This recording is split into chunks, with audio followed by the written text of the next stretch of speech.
tolingi toyeba eloko nini pasteur Walesa na prophète Denis Lesi bazo wela au juste eza nini.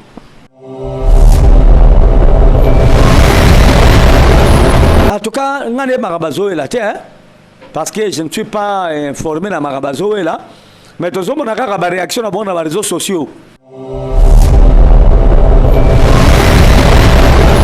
Pasteur Denis Lesi na pasteur Walesa. Oui. Mais ça fait la honte, hein? Ça fait la honte parce que biso basali ensemble ba makamnation suka kana ba réseaux sociaux et suka na ba tribunal té mais suka pas encore. Oui qu'on s'adresser na bango nini. Na ko ba ne pas Denis Lesi. Mais na ko kota makasi na kota makasi té pas Denis Lesi parce que Denis Lesi ayeba gazela ko la mbwa kata singa.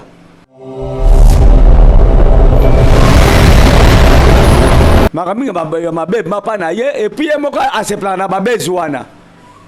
Donc soit disant bazo benge soit disant mosali nzambe mais il contribue na avancement ya diabulu okay. Pour asala kapa ya batu ba finga ka bunzambe batu ba finga ka basali nzambe batu ba lobaka mabe pona bato basambelaka ya somo na ngweza lango normal.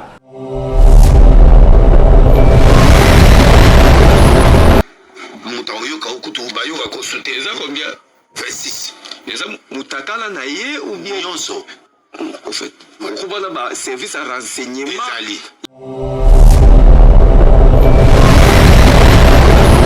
asa na étiquette bon amona rondire azotaka comme esmasia mais emoka bongola motema te nini to mona te pas de Lesi.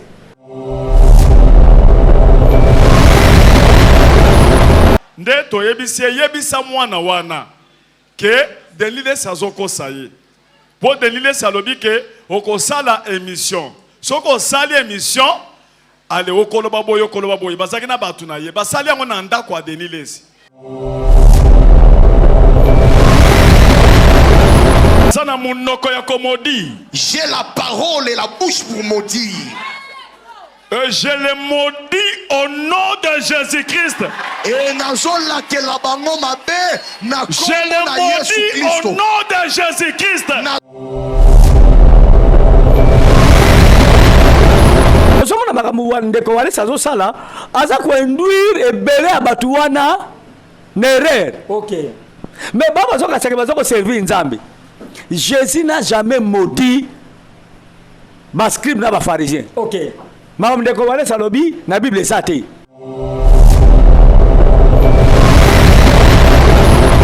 Soki boko funda Denis Lesi 50 places asamba kotoyo asamba boye trésor nandimi oyo lobi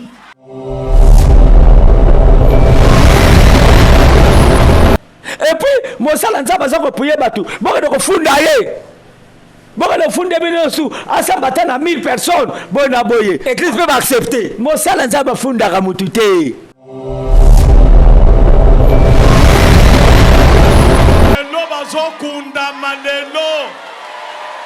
Aujourd'hui ils seront enterrés.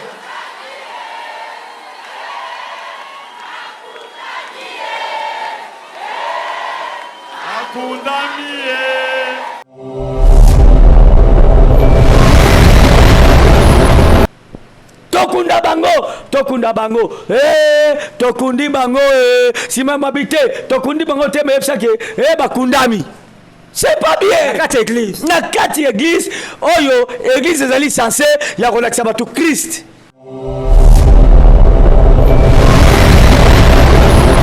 Tomoni sénateur donc ça m'étonne les autres comme ça biso sénateur azo kende ko siéger dans l'Assemblée nationale dans l'Assemblée provinciale azo kende pe na Sénat azo ko siéger mais ba ça la constant azala na ye député te azala na ye sénateur te.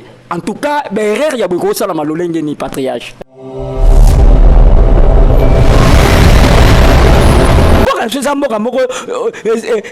C'est la malédiction. Donc, il y a makaka na Congo. Moutazane sénateur, azape député, mazo siégé, et puis à Oumeli. C'est grave.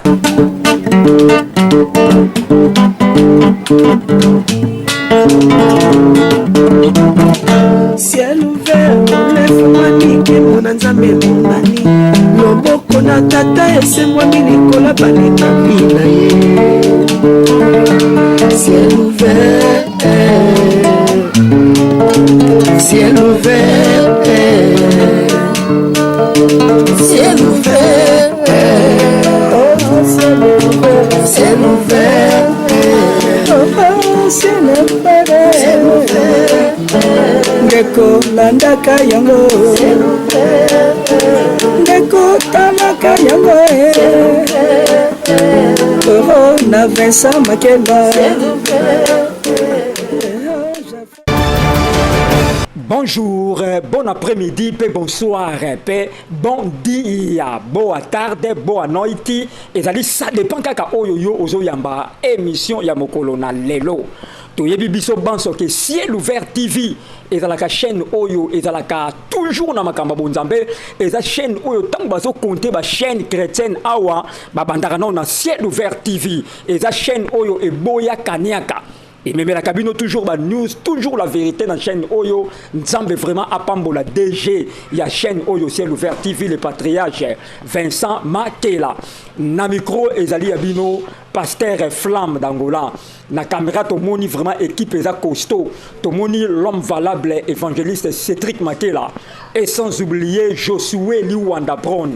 Na moni pe frère Caleb Makela Zaliwana. Et sans oublier Exaucé Makela. Nzamba Pambola Bino. Tozo kamwa.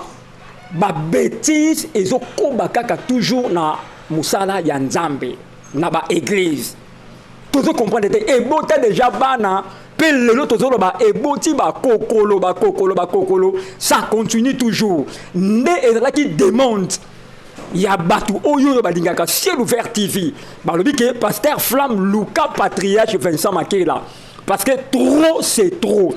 Mais vraiment, qu'on soit patriarche Vincent Makela, c'est pas une chose facile.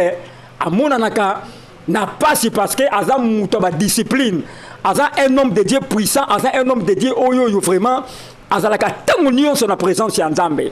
Dès le long d'Angolo Nzambe, tu mérites qu'on soit patriarche Vincent Makela que je dis bonjour, shalom, patriarche Vincent Makela. Bonjour, shalom, l'homme de Dieu, passé flamme d'Angola. Nzamba Pambola. Merci patriarche Vincent Makela, boni santé na yo boni nandako pe boni litong etonga na Nzambe. Santé nangeza malamu moni kanda zali en forme. Santé za malamu malgré tout ba moi ba normali mikemike na nzoto mais c'est essentiel ko la Nzamba pe sa so pe na bomoy. Toza envie to pe merci mingi santé za malamu na ngolo ankolo et nandaku toza malamu ngana bana toza malamu. Na chérie nangai mon œuvre d'art Mama Bene Makela est-ce que moté manangela la Nzamba Pambola l'église toza malam toza na construction moko yebi tozo tonga temple ya nkolo est-ce que to bano sanga naka eza peu propre eza peu présentable ndenge mwana nga frère Flori a oti poto na France aye nazo pese mboto soyez les bienvenus aye peso ki pa ye pe tonga akut pe tonga ngo za pe mo propriété parce que Yesu nzamba linga salitete donc tonga tambola malamu na ngolu ya nkolo flamme d'Angola. Voilà, merci patriarche Vincent Makela, patriarche Vincent Makela nzamba pambola parce que olobaka bien et ça demande il y a bana nzambe parce que même dans ma païen basepelaka na patriarche Vincent Makela balobi vraiment oza un homme de Dieu oyo se bazo compter oza numéro 1 oyo oboya kaniaka oza numéro 1 oyo sokomoni mabe oyaka pe pona ko telemela yango patriarche Vincent Makela vraiment ça nous étonne ezo comme sabiso pourquoi lelo désordre ba bêtise ezo koba ebotika ka ba kokolo na ba église soit disant ya nzambe tozo comprendre te eza nini au juste patriarche. Parce que flamme d'Angola, ils ont malade de battre lobby, pendant zoloba. Mais nazanga mokote bamsu bazali. Ok. Bamsu banganza bazali, baza ba discipliné bazali, bazo tambola conformément na maloba nzambe, bazo ko battre la 5 doctrine d'église bazali. Ok. Mukomsu soko nzamba ngina kotangata 2 3 4 na yebi bazali. Je salue en passant mon fils mon bien-aimé pasteur Richard Mangando Nyekese. Ok. Oui, bien, Oui, on a vu. Wana pe mwana na ngai azalaka pe na mwa balogique moko boye nzambe apambola ye bisika azali donc pasteur Flamme nde na bike bamosusu bazali Elia Kaseka atikalaki ye moko nzambe areservaki combien oyebi Ba 6 000 et quelques, Non. oui, ba 7 000. 7 000 Ok. oyo na bafukamelaki bale te Ok. donc bazali nazopesa mes condoléances na famille ya leki na ngai auti otika biso pa kokoma mayamba auti kotika biso je crois que programme bemaki veille mortuaire ozala bongo vendredi mpo bantere ye samedi c'est grand homme c'est grand monsieur auti otika biso nzambe aleka na kopambola ye aleka na pambola famille na bango plutôt aconforter famille na bango parce que Flamme kokamwa te parce que tango biso tokomi na tango ya suka ya mokili esengeli prophétie encore somasia ekokisama passer Flamme ekokisama na banyama te ekokisama na banzete te mais ekokisama na bato donc makambo somasia alobaki esengelaki makambo wana elata bato oyo diable aza koutilize mpo na bamakambo mabe oyo baprophétie mabe oyo ekokisama nzala na bango jésus ntango avandi na bayeko na ye azali koloba chaque fois ke na kati na bino naponi bino me moko na bino azali aza molimo mabe oui aza traître azali moto ya satana akoteka ngai bayekoli ntango bazalaki wana bazali komona teke na kati na bango na ambiance kati na bango ndenge bazali kozala nani ake koteka Jésus mais eko arrivé que eko kokisama epai ya Juda donc makambo ya nkolo alobaki baprophétie na ye Jésus alobaki tout passera mais iyo ta ne passera jamais il faut makambo na ye kokisama epai ya bato et puis bato yango bazala soi-disant baosala nzambe mais okomona baprophétie mabe oyo nkolo alobaki ekokisama kati na bomoi na bango mpo na kotelisama ke tokomi na ntango ya suka donc okama te passer Flamme maloba ya nzambe ezokokisama na ntango ya suka oyo voilà. Voilà, l'homme dédié à l'obi que tokomi na tango ya suka ndenge Bible lobi nyonso oyo ekomamaki ebandi déjà kokokisama tozomona yango tozomona ba bêtise ba dérapage ezosalama vraiment na ba église vraiment eza pasi patriarche Vincent Makela na livre vraiment todinda na mama na likambo na biso na lobi au juste na tolingi toyeba eloko nini pasteur Walesa na prophète Denis Lesi bazowela au juste eza nini en tout cas ngane marabazoela te parce que je ne suis pas informé dans Marabazoela mais tout le monde a une réaction dans les réseaux sociaux pasteur Denis Lesi na pasteur Walesa oui. mais ça fait la honte ça fait la honte parce que biso basali ensemble bamakamnation suka kana ba réseaux sociaux te et suka na ba tribunal te mais suka pas encore ok mais oya bango bimi na mukili et comme même ko fingana et comme même ko ba n'importe quoi alors bandeko oyo baza ko contribuer na endurcissement ya ba cœur ya batu bandeko baza ko contribuer na ko bebisa nani ko bebisa valeur ya etonga ya nzambe ko bebisa valeur ya christianisme nazo bisa bango mibale baza ko contribuer na yango parce que oya somo na kaza na raison oyo azomona kaza na raison or que bango bale bazala bambeba par rapport ya bajustement na bango eza malamu ata soki mboka te bato baza kosala bazozokisa bato mingi na mokili mpe bazokomisa bato mingi ba incrédule mais makambo baza kowela en tout cas nayebi yango mpenza te bango nde bayebi makambo na bango baza kowela mais ngai na pena nayebi yango mpenza te passer Flamme. Voilà, to dédié émission oyo na bana nyonso ya Vallée de Bereka. Bana nyonso ya Vallée de Bereka bozolanda biso to dédié ngo na bana nyonso ya de Rocher, ça dit vraiment to lobaki boye bo partager émission. Tango moni émission e komeli yo tindela yango ata batu 10. Oyebisi pe bato yo tindeli ke bo partager yango parce que ba émission oyo zo salama ezo kangola bato ezo pesa batebele mayele. Voilà, et longtemps moi je suis avec le patriarche Vincent Makela. Patriarche Vincent Makela na na loba boye question eza boye. Na lobi sikoto loba otiko loba tout à l'heure au lobi que entre les pasteurs Denis Lesi et les pasteurs Walesa bango mibale bazo contribuer na destruction ya musala ya nzambe ya christianisme musala na nzambe sikoyo etant que yoza dans les bons olinga ko mona des autres te na évangile nini yo ko sala na moment oyo ko s'adresser na bango nini na ko ba ne pas Denis Lesi mais nakokota makasi te pas Denilès parce que Denilès ayebana kazala ko la mbwa kata singa makaminga mabe mapa na ye et puis moko a se plana babezi wana donc soit disant bazo benge soit disant mosali ya Nzambe mais il contribue na avancement ya diabulu okay. Pour asala kapa ya batu ba finga ka bunzambe batu ba finga ka basali ya Nzambe batu ba lobaka mabe pona bato basambelaka ya somo na ngweza lango normal parce que ba dernier sona basali ya Nzambe ya iniquité OK bazo ko pratiquer iniquité oyo nkolo alobaki parce que mosali ya Nzambe mobimba azaka na sonité azaka na pudeur te mutaoyoka okutu bayoka konsulter eza combien 26 eza mutakala na ye ou bien yonso en fait okubona ba service à renseignement ya mutu bien ouais nana ngwata mibale nana biloko na ye na okosate na kotanda yo pendant 26 émission par épisode totala suba oyoko atante asa na etiki te bon amona kondire azotaka komo esmasia mais yemo ka bongola motema te nini to mona te pas Denilès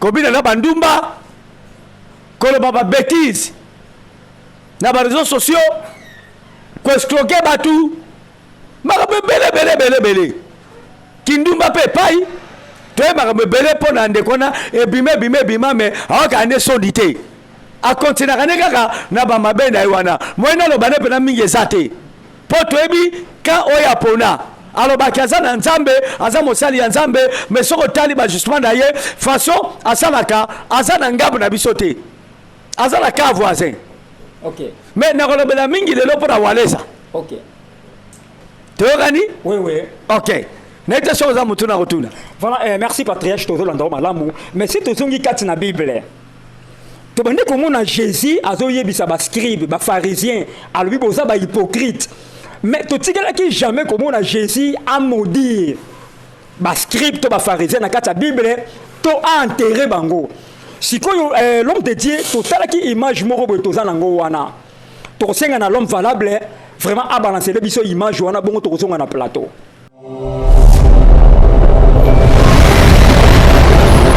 biso totika la ka kimia bo sala tout nazo bondela pona bino bango baza na esprit inférieur biso toza na esprit supérieur soki bango baza ba prophète ba mona siko ke to piéger bango mais baza ba prophète a lokuta tokozwa bango nde bango bakei bakutoko bandoko tia siko ba audio eza 8 bokolanda conversation na ye na mwana wana ya nyoka nde bandoko yebisa bokolanda conversation na Denilès boko banda te toyeko kotsaka bwidi tango ekomi na suka nde yebisa mwana wana ke Denilès azokosa ye po Denilès alobi ke okosala émission soko sali émission ale okoloba boyo bazaki na batu na ye basali yango na ndako ya Denilès boko sala na porte na ye soko sali kabunju alesa koyoka soka ayoki nga nakutanaka na ye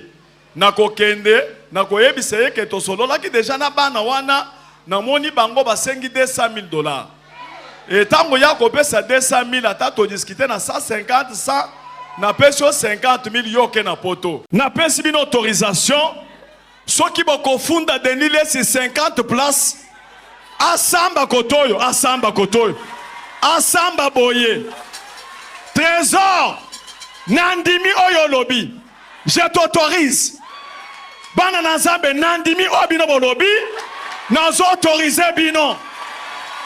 Peuple de Dieu, j'accepte ce que vous avez dit.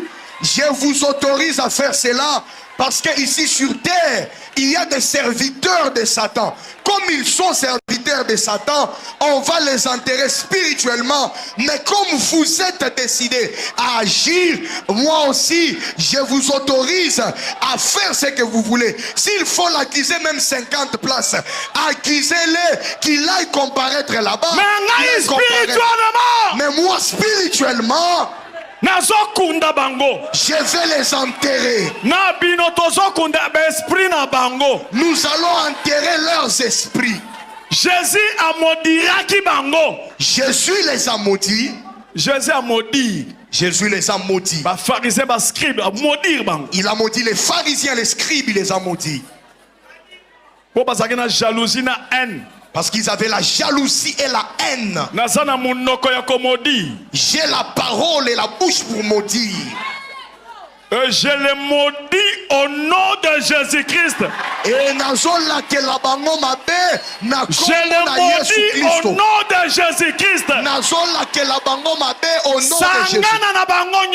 Toute leur coalition, à partir d'aujourd'hui, à dater de maintenant, Baza maudit. Et voilà, merci Patriarche, tu es déjà dans le plateau, tu es dans l'image. Tu es dans l'église.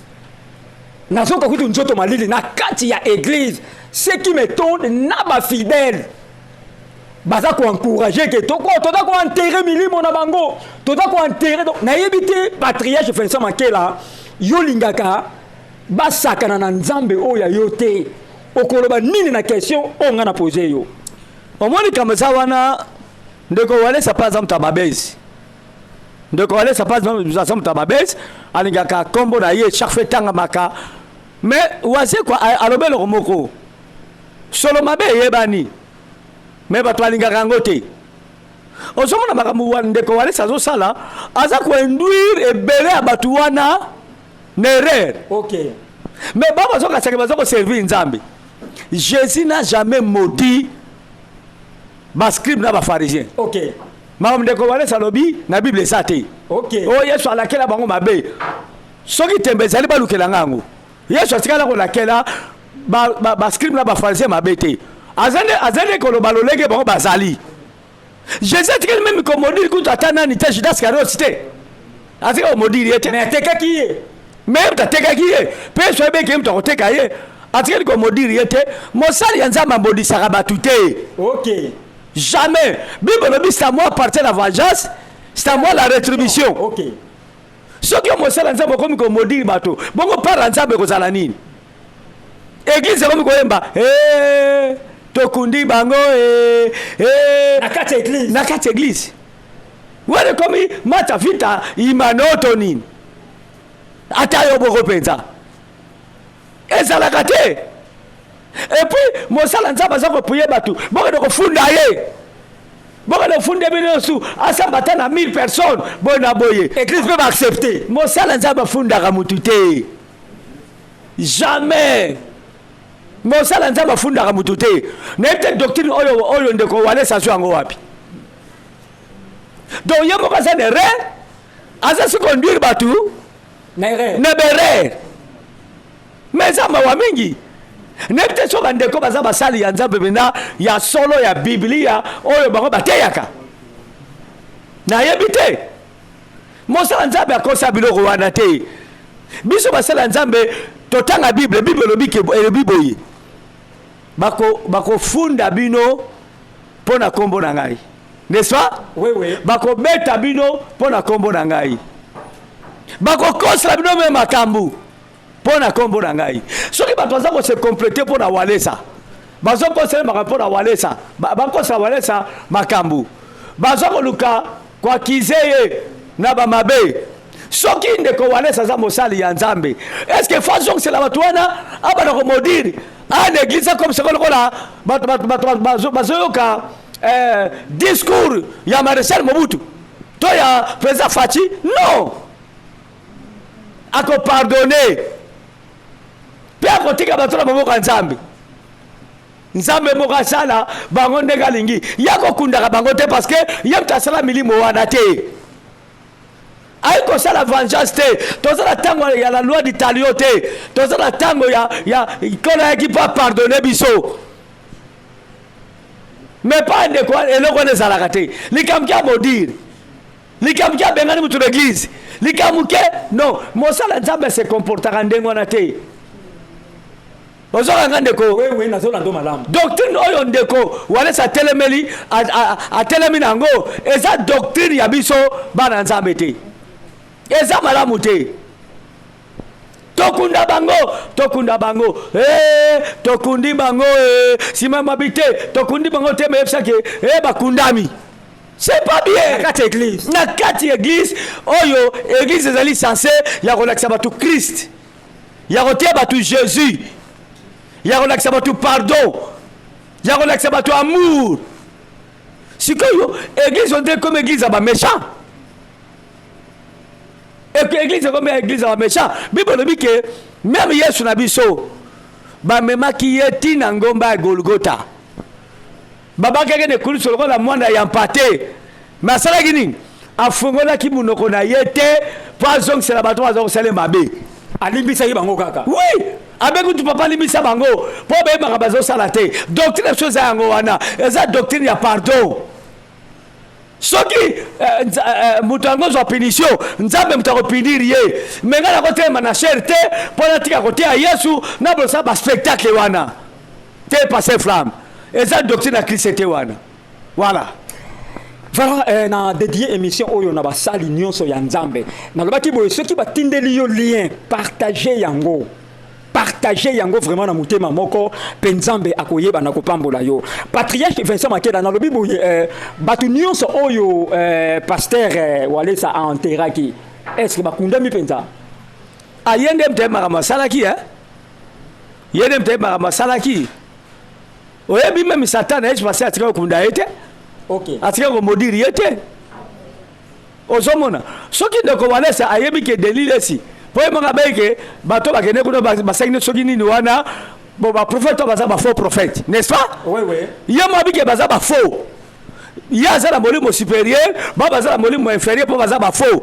Mais pourquoi ko landa susu ba faux wana?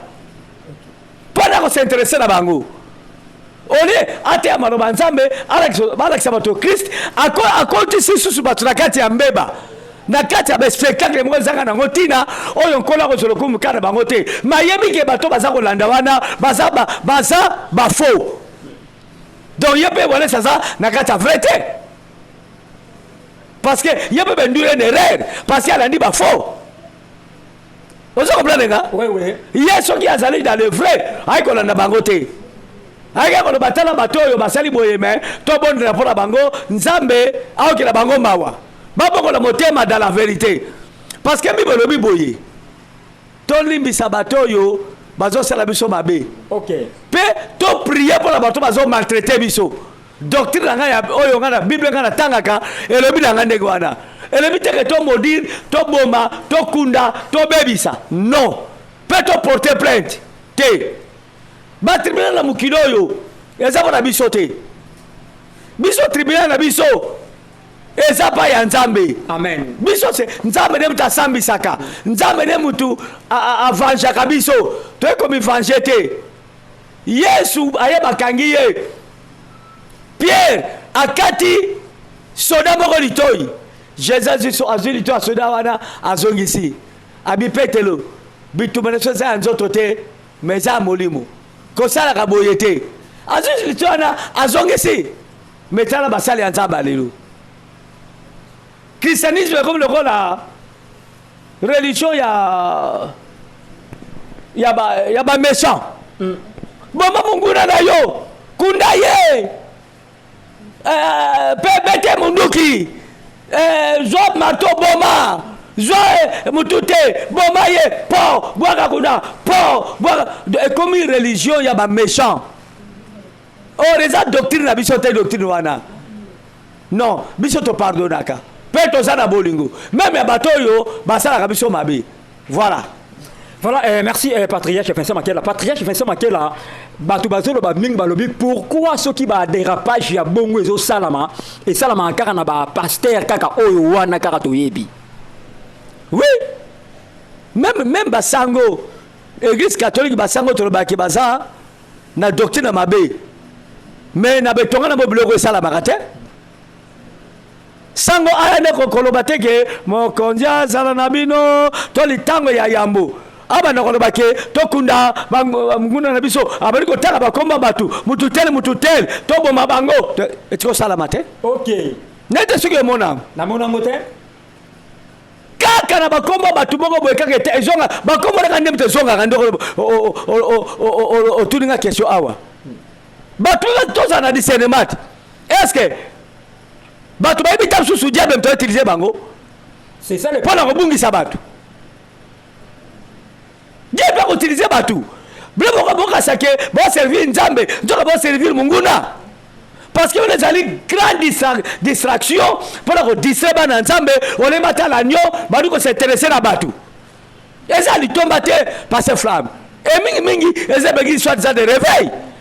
Ne ça va dérapage yo, et ça grave passer flamme. Bana Nzambe. Bon landa batu wana te. Bako bungi sabino nzela, botala l'agneau de Dieu qui ôte les péchés du monde. Voilà. Voilà, merci patriarche Vincent Makela. Nalobi question nanga monsieur Ezaboye. Nalobi pour que ba bêtise oyo esila nini oyo sengeli to sala. Pour na ba bêtise oyo vraiment esila parce que même na ba chrétien na église baza ko appuyer ba bêtise wana. Nini esengeli esala ma pour que biloko wana ezo asuka. Avant donc ça maloba na pesi no mbote pas moi nanga Esther Mabengele Diamanwa. En Angleterre namba ne papa Yves. Nzamba pambola ye mwana nga Micheline auto ke pambal na ye en Afrique du Sud mobile na ye frère Nabiso Jires nzamba pambola bino na pesi mbote mige pa ya mwana ngai frère Levé na moi c'est maman Gigi Sœur Moyuma la grâce nzamba pambola benga nga mingi meto so la gite Sylvie Kigalu nzamba pambola yo aux États-Unis. Moi, je Patrick Kamandel International, Nzamba Zanayo. Frère Cédric, Nzamba Zanayo. N'aperçoit Mbote Mingi, Papa Edith Tisungu, évangéliste, Nzamba Zanayo. Moi, na Popi Sœur Nancy. Sans oublier Maman Mati. Na Papa Nissen Nzamba Zanayo. Sœur Mimi Tomadouda, Nzamba Zanayo, Papa Yves. Vraiment bonne émission. Oyo, bon partager yango. Batoué bosolo et siko la bango. Parce que frère, merci pour la motuna na yo. Question tout ngai. Oye pour makambo esi la to sala nini. Parce que frère mais aussi la té. OK. Et aussi la té yo moko za mosali ya Nzambe parce que bilobi ke la tango ya suka to komona batomboki bato sanga mawa bakozanga bolingo bato bozana forme ndele bazo sambela. Nzoka bakowanga na nkolo na misala na bango. OK. Mwana Nzamba zaka mutabolingo, azaka mutako pardonner. Donc makambo ko sila te parce que Bible elobi ke na matita mabe, na malama ko sani. Ekole sika moko. Ekole sika moko. Okay. Ye moko nde akoya kolongola ko kabola ya mabe na malamu. Bato ko kama mukolongo passer flamme. Passer no plaza azape na lifelo. Ye tatiki bato bele boy. O mona ko ba na zanga moko te. Kingandi pa azali. Ah bon? Oui. Mukolo na lifelo to ko fundana. Bomna bozo kamanga, sikingandi mno bokumisa ki pa azali awo. OK. Do oli bato batala ka batu. Bato batala Jésus o aza sauver na biso. Amen. Pasteur mokote, motei mokote ko sauver batu. Soki nkolote. Faut bato basala attention. Makambo e ko silate. Malheureusement, bato mi baza séduit. Na bambaka ba mabe oyo bato zo même la bomba vérité bali ko ka bango te passer flamme et ko sila raté pour ça la prophétie. OK.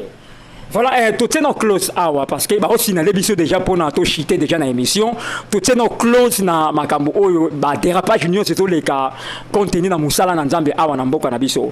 Patriarche Vincent Makela to moni lisusu sénateur. Tomoni sénateur donc ça m'étonne les autres comme ça biso sénateur azo kende ko siéger dans l'Assemblée nationale dans l'Assemblée provinciale azo kende pe na Sénat azo ko siéger mais ba ko ça la constant azalaka na ye député te azalaka na ye sénateur te en tout cas berrer ya boko ça la malolenge ni patriarche Na simboka bana na bana ti na bali kama na mission tu ko le kamage ba twatali yango mingi te émission oyo soko bato kolanda yango émission za na scène yango balanda yango na bila tina mboka nso mboka moko eza na malédiction donc biloko yo kosala makaka na Congo mutu azali sénateur te aza pe député te mais azo siéger et puis aumeli c'est grave azina ba salaire nayebi te soko azozwa salaire mpo mona mboka na biso eza mboka moko nde bato so bakondire mboka moko ezali non dirigé onde bakona so bazolala pongi po eki kosalama te bongo soki moto wana azalaki monguna nde abomi biso nyonso asilisi biso. Donc on dirait que ça abandonné, peuple a abandonné. Tala biloko zoma oh on est pas bon bango bana sur les réseaux sociaux. Makamba soni andenge wana. Mais mutu wana maela zana ngo soko tsana ba a service ya bolama mboka. Je crois que Congo est en mboko yo même état là ko saka na bisote. Pour aza na maele mabe aza maka respect azespect. OK. Mutu wana na kansi soki l'état ko sala na mayele on est pas condamné batune ba mituna bongo basukola motema na ye kola kotala motema na ye mayele asuka bongo la ngona ndeka malamu parce la pona kotombola mboka et oza malamu. OK. Voilà, nous sommes arrivés pratiquement à la fin de l'émission Nabiso ya Mokolo na lelo.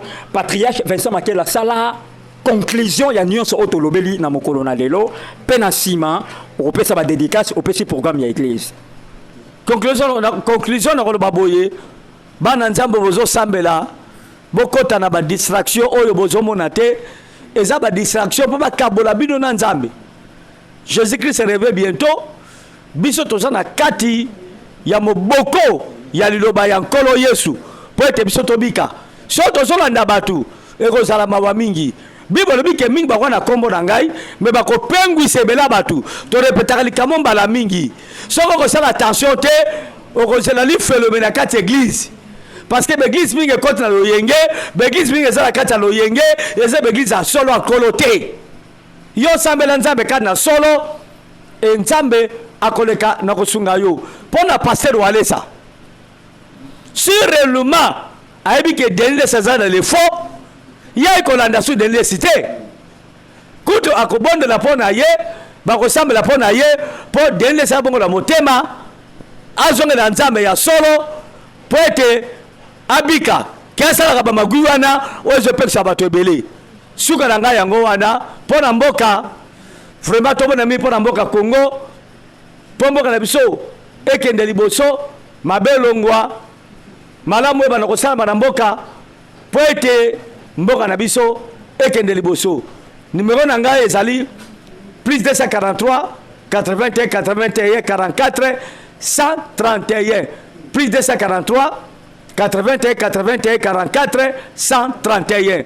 Mbote mingi epai ya bana na ngai o bazabo na Europe na pesi mbote mingi epai ya Coco Ping Pong Gabriel Yamba le grand comédien Nzamba Zanayo mbote mingi epai ya grand prêtre Mangobo prêtre à la comédien le grand comédien Nzamba Zanayo na moso Mama Fatou mbote mingi epai ya Brigitte Mpangi Nzamba Zanayo mbote mingi epai ya Balbin Mondele Nzamba Zanayo mbote mingi epai ya nanga ya Nzeze Espérance Siskale Motema le grand musicien saxophoniste Nzamba Zanayo na moso Mama Brigitte Mwasa Libala Nzamba Zanayo mbote mingi epai ya mwana na ngai bana na ngai couple frère David na Sir Yuyu Nzamba Zanabino mbote mingi epai ya la servante de l'Éternel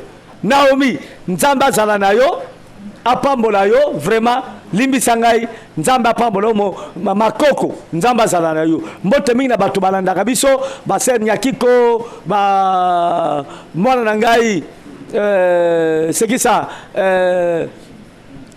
Sunda Nzamba pambola yo Laetitia Mayala Nzamba pambola yo ma fille chérie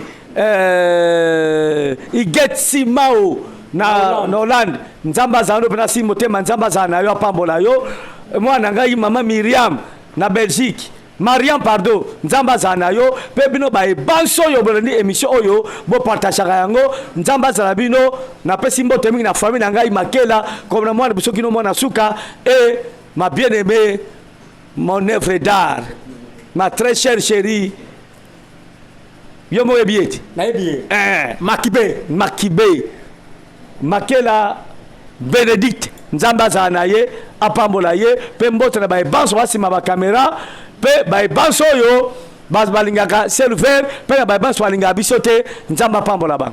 Voilà même mingi pa ya mwana ngai Margot Sœur Margot Nzamba pambola. Voilà, merci Patriarche Nanenge opesa kibiso tanto yamba yo na émission ya mokolo na lelo nzambe azala na yo na micro ezalaki ya bino pasteur Flamme d'Angola na caméra tomoni évangéliste Cédric Makela tomoni Josué Luanda Brone na moni frère Exaucé Makela pe azalaki wana na pesi mbote na maître Daniel Tumba maître Idi Amin maître Julio Consolata mon avocat Kambeze héritier Kasongo Mokonza Bruxelles j'ai sali mon bière en direct ya Paris Maya Tomo Mayamoto na pesi mbote na pasteur Chekina na Allemagne j'ai sali frère Alain Maneka na Kulungongo j'ai sali Hervé Mbimba na Paris beau partager émission oyo j'ai sali mon cœur que j'aime beaucoup Joëlla Flajo azali maman ya mon bébé Mirati le bébé de papa Flamme la star du moment na pesi mbote na prophète chancelier Lema père Conde de Paris maman Bijou Conde de Paris, j'ai sali la sœur Divine Losambo. Voilà, nous avons évangéliste Cédric Makela l'homme valable. Nzamba pambola bino bokende liboso. Boko kisa nyonso we sengeli boko kisa. Na pesi mbote na Mama Bénédicte Makela. Na pesi mbote na bana nyonso ya Vallée de Bereka. Et j'ai sali papa Jonathan Manzila. Pe na pesi mbote na Iget Simao na Hollande. Ciao.